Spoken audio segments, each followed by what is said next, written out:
documentation of family life is a centuries-old pastime, from the paintings by Thomas Gainsborough in the 1700s through to the digital photography we see today. Professional photographers that have photographed the family have pushed the boundaries of the viewer's expectations in terms of family photography. During this presentation, I'll be looking into vernacular photo albums, which is a collection of images made by the amateur photographer, moving on to the formal posed images that have been created since the 1840s to today's idyllic representation of family life. This will be compared to professional photographers' bodies of works by looking at Richard Billingham's Razor Laugh and Ellen Carucci's mother, who have used photographs of their own families in their published work. The vernacular photo album is ever evolving. Julie Hirsch in Family Photographs, Content, Meaning and Effect recognise the development and change in family portraiture. Hirsch examines how technology used in commercial studios in the 1840s produced stiff, expressionless images due to the long exposure times. This led to the 19th century custom of having post-mortem photographs taken of a deceased loved one. Due to the expense, photography was not accessible to the masses, and possession of a photograph was an act of not only immortalising a loved one, but a display of their wealth. The introduction of the brownie box camera by Kodak in the early 1900s saw photography become more accessible to the amateur photographer. The taking of snapshots became common across Western culture, which encapsulated Kodak's slogan, "You press the button, we do the rest."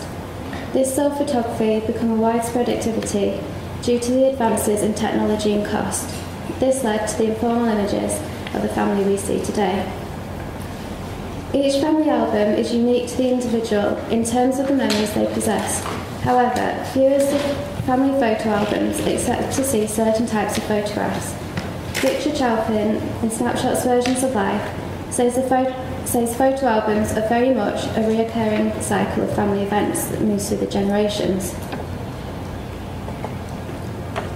The producers of family albums start with beginnings, which is agreed by the mothers in Gillian Rose's book, Doing Family Photography, as they discuss how baby photographs hold what they described as a series of firsts, as they record the most significant moments of a child's life.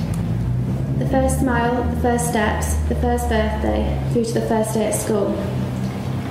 The cycle moves through to early adulthood, to marriage, where the cycle will reoccur as the newlyweds become first-time parents, thus recreating their new series of firsts. Although it seems the focus in family photography today is children, this was not always the case, as Pierre Bourdieu states in Photography and Middlebrow Art. Before the 1940s, photographs were taken predominantly of adults, secondarily of family groups, bringing together parents and children, and only exceptionally of children on their own. Today the hierarchy is reversed, with society placing more importance on the children of the family. Amateurs will undertake a series of steps to create family photographs, unaware that this is a form of codification. Val Williams, in Who's Looking at the Family, says, "Snapshot photography is seemingly so open, so casual. It operates by its own clearly delineated rules." Mark Romnock says in 1 Hour Photo, "Family photos depict smiling faces, births, weddings, holidays, and children's birthday parties, as they're taking pictures of the happy moments in their life." A participant from Gillian Rose's book, Doing Family Photography, said that photo albums don't show the bad things. Rena, an interviewee in Rose's book, explains that when she was ill, no one would photograph her at her worst, as the picture of illness doesn't represent the happy memories that the family album sets out to show. The curator of family albums presents the family in the most idyllic way, unaware that it conforms to these unwritten rules. In contrast, English photographer and artist Richard Billingham published his body of work, Razor Laugh, which focused on his own family, in particular his mother Big Liz and father Raymond. His photographs were far from what the usual family image would portray. Billingham grew up within a working-class family where his father was an abusive alcoholic. This work was not intended to be published. Instead, the photographs were taken as reference for his paintings. In an interview with Gordon MacDonald in 2007, Billingham said that his father would not sit still for long enough to be painted, so he got hold of a camera which he would use the images to paint from. In the early images in Raise a Laugh, Billingham got his compositional ideas from contemporary paintings. However, the later photographs were inspired by the work of Larry Clark, in particular Clark's body of work Tulsa, which depicted the lives of young people in his hometown. Like Billingham, Clark's work is far from the usual type of image expected to be seen, depicting young adults using drugs. A.D. Coleman refers to the snapshot as a form of vernacular photography. However, the use of the snapshot aesthetic by photographers emerged out of the 1980s, with photographers such as Martin Parr capturing everyday life. Stephen Bull and Graham King, in their books Photography and Say Cheese, discuss the characteristics of the snapshot, some of which include blurring of the subject and unconventional framing. Similarities in aesthetics can be seen in how Billingham captures particular decisive moments of his family life. The images in the series are a photographic vision of poverty, pain and tragedy. Doug Rickard, in his article for American Suburb X, said there is brilliance in the ugliness. Rickard goes on to say that Billingham has achieved an impressive piece of voyeuristic work which displays a sense of realism, a sense of everyday life. This particular photo in Billingham's book has captured Ray with another bloodied nose, either from a fight with Big Liz or another collision with a piece of furniture, both of which are documented throughout the body of work. The photo, awkwardly cropped, looks into the toilet where Ray is present, surrounded by the overpowering red and yellow patterned wallpaper, in stark contrast to the brilliant white wall that frames Ray's. These are signature characteristics that run through the series of images depicted in Raise a Laugh. Raise a Laugh explores the relationship between members of Billingham's own family, depicting painful, often humorous and sometimes violent moments, providing the viewer with an introspective view into Billingham's family that usually only close family members are privy to.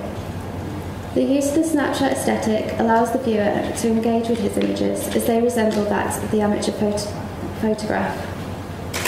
An alternate view is that of Eleanor Carucci, an Israeli photographer who lives and works in the USA and has photographed her own family.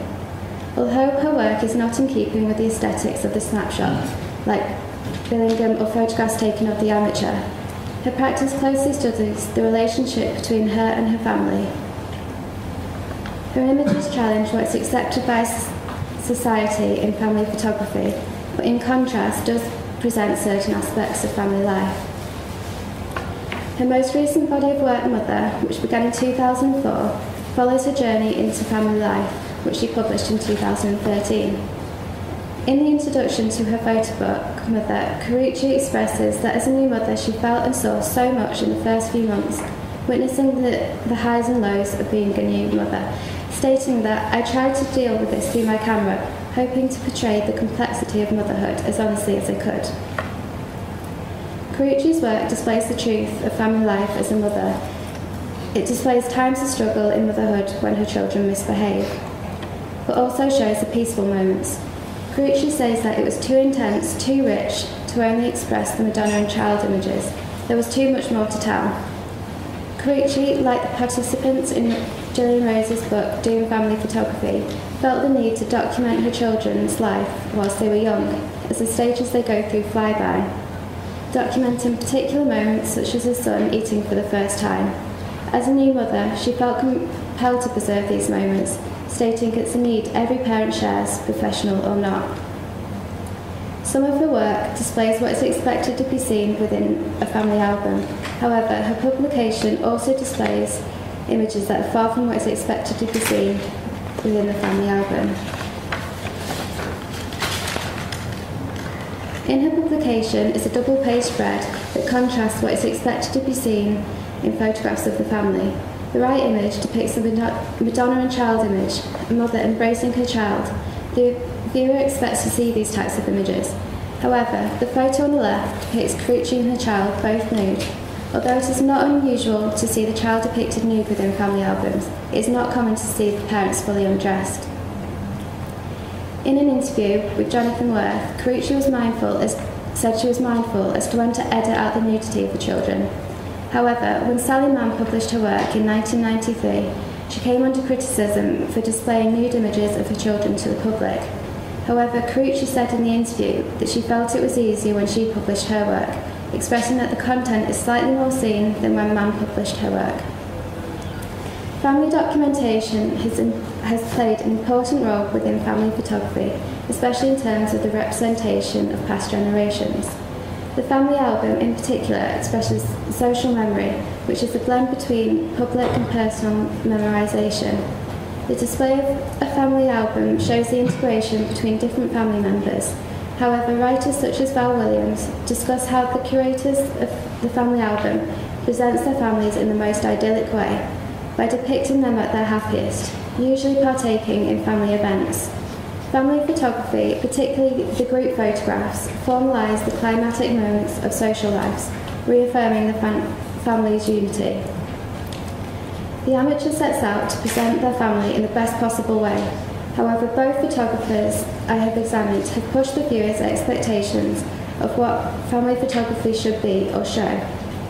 Both Billingham and Carucci have provided the viewer with an introspective view into their own family lives, showing everyday struggle, therefore presenting the viewer with what could be said as a more truthful representation. It's not to say that what the amateur presents in their family albums is a false representation of family life, rather it can be considered as a documentation of the ideal family image.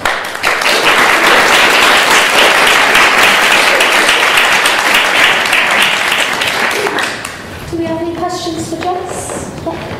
Yeah, do you think family photography has changed in the digital world now? I think it's been affected in the way we store our images.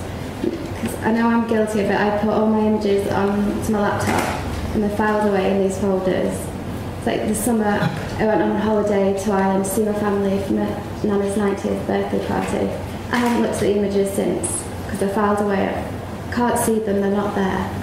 Whereas when, especially on photographing on film, we had to send them off to be printed and then we received them in the post. So there's a physical object that we had to look through. So I do think with digital we're losing significant moments because we're striving to achieve the best image. We edit in our digital devices, thinking that's not a good image, I'll take another one. So we lose the significance of the moment that we're actually photographing. Yes, yeah. You briefly mentioned about Sally Mann and her work with her children. Do you think that that's exploiting her children? I don't really think I do, because from reading around it, she collaborates with her own children. There's one image that's called Emmett posing nude for the last time, which suggests that he has the choice. He's decided that he doesn't want to be photographed nude anymore. It only depicts him nude from the waist up, so he's chosen that he doesn't want to be seen like that. I don't think it is. I think they're quite beautiful images, but I could see how they would be seen as exploitation if you didn't know about the way they were taken. Are there any other questions?